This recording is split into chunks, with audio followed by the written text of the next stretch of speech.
صحیح ہے. بعض لوگوں نے اس کو ضعیف قرار دیا, مگر ابھی میں اس کی تحقیق میں جاؤں گا تو وقت لگے گا.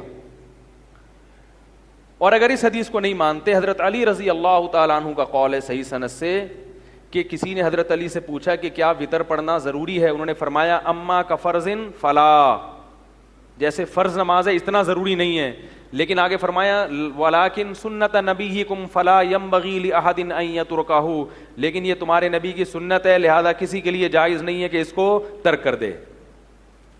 پتہ چلا کہ یہ ایسی سنت ہے جس کا ترک کرنا جائز نہیں ہے. وہ سنت جس کا ترک کرنا جائز نہیں ہوتا اس کو فقہ حنفی میں ایک ٹرم ہے اس کے لیے, اس کو واجب کہا جاتا ہے. اس کو کیا کہا جاتا ہے؟ واجب. اب ممکن ہے کوئی شخص یہ اعتراض کرے کہ حضرت علی نے فلا یجوزو کے لفظ نہیں کہے, حضرت علی نے تو فرمایا فلا ینبغی لأحد, کسی کے لیے مناسب نہیں ہے کہ اس کو ترک کرے. واجب کا لفظ تو نہیں کہا انہوں نے.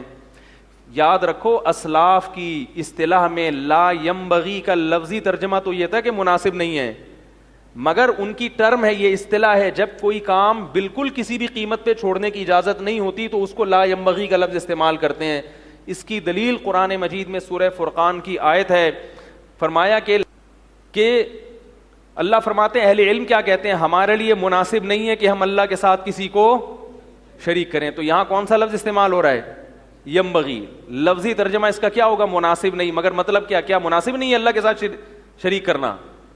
جائز نہیں ہے اللہ کے ساتھ کسی کو شریک کرنا. تو اسلاف کی اصطلاح میں جو ینبغی کا لفظ ہے یہ لفظی ترجمہ تو مناسب کا ہوتا ہے, مگر یہ تاکید کے لیے استعمال ہوتا ہے.